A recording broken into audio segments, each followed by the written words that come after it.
The confirmed cases have crossed 5 lakh. The world's biggest cities are shut. Stock markets are in free fall. The Wuhan virus has triggered an unprecedented crisis in human history. The sheer scale of it is unnerving. One virus has disrupted the whole world. And this leads us to a question. Is the Wuhan virus the world's biggest intelligence failure? Did no one see it coming? Were these countries too complacent? By the time the world swung into action, the virus had already crossed most borders. And now everyone is playing catch-up. Well, almost everyone. There is one country that seems to have an edge right now. The home country of the Wuhan virus, that is China. There is no doubt that China was hit for weeks, that Chinese people suffered. But now China says it has contained the threat. So it's closing down borders and opening up businesses. Fewer cases are being reported. Factories are up and running again. Businesses will take time to revive, but they have made a start. Companies are being encouraged to make coronavirus supplies. They're making equipment other countries might need to fight the outbreak. Gloves, masks, personal protection equipment, even ventilators. So first China put the world in ICU, and now it is selling them ventilators. Is China profiting from this outbreak? As I said, the people of China have gone through unspeakable misery. Thousands have died, they've suffered. But big business and the government now stands to gain in China. And if this sounds too sinister a plot, look at this. This is a book written in 1999, and this could offer clues into the Chinese mindset. It's called Unrestricted Warfare, China's Master Plan to Destroy America. It's a book on military strategy. It was written by two Chinese generals, Qiao Liang and Wang Xiangzu. The book makes an argument. It says that China cannot defeat America in a direct military confrontation, but it can leverage its economic prowess to leave the Americans behind. Now, the book's assessment has some eerie similarities with the present situation. It is being quoted by conspiracy theorists. They claim that amid this coronavirus crisis, Beijing is executing its world domination plan. On this show, we do not go by conspiracy theories to make our assessments, so we set out to look for the facts. What we found was most interesting, and we have that for you tonight. Let's first talk about the situation in China.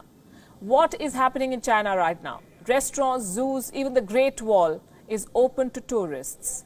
Not foreign tourists, because they may bring back the virus, but the Chinese are out and about. As we say in television, they're moving towards normalcy. Restrictions are being lifted, factories are coming back online, businesses have resumed in many parts of China. At this rate, China's businesses will be up and running in a few weeks.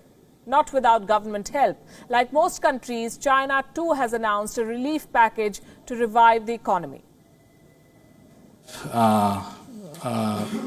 Communicated the figure of a totality of 344 billion US dollars in terms of mainly fiscal measures. First and foremost, we try to stabilize the Chinese economy, and with the measures we have started to take, with the return of the work of the workers and the resumption of productive activities by the factories across the country, I think the Chinese economy is coming back to life. Coming back to life. They have a plan, revive the economy. What does this tell you? While major countries are struggling, China is already making a head start. China also has an interesting pattern. Look at this map. This is Wuhan and the rest of China. The coronavirus outbreak in China is what this map details. Now, some of the biggest cities in China were largely insulated from the outbreak. I say this is interesting because while the virus spread and unleashed chaos in the remotest corners of the world, it couldn't do much damage in China's top cities. I'll give you examples with numbers. Let's start with Beijing. Beijing has recorded more than 500 cases. 8 people died in the city. Do you know what's the population of Beijing? 2.15 crores. Shanghai reported 468 cases with 5 deaths. Shanghai has a population of 2.4 crores. Among the 10 most densely populated cities in the world, only 5 deaths, less than 500 cases. The point I'm making is that China's financial hubs have largely emerged unscathed from this crisis. They can bounce back quickly. They're boosting business by creating opportunities. What does the world need right now? Personal protection equipment, masks, they're in short supply. Guess who's filling the gap? Chinese companies, already at work to supply to the world. According to a report, almost 9,000 new manufacturers started producing masks in China this year. They began business in the first 2 months of 2020. China's daily mask production has crossed 116 million now. Many companies have overseas orders. They're selling outside China. One of the biggest companies is Dawn Polymer. This is a Chinese company. It supplies the fabrics used to make masks. Dawn Polymer has a 40% market share in China. And the value of its shares, the company's shares, has shot up by, listen to this, 417% since January. 417% in 3 months. The holdings of the company's founders now stand at a whopping $1.9 billion. The coronavirus crisis has only meant good news for their business. Here's another example of China creating opportunities from the crisis. Buying out distressed assets. Case in point, Australia. The Scott Morrison government is worried about Chinese companies taking over Australian businesses. Reports say Australia's Foreign Investment Review Board is now gearing up. Why? Because they fear takeover attempts from China. Distressed Australian businesses and assets are on China's radar.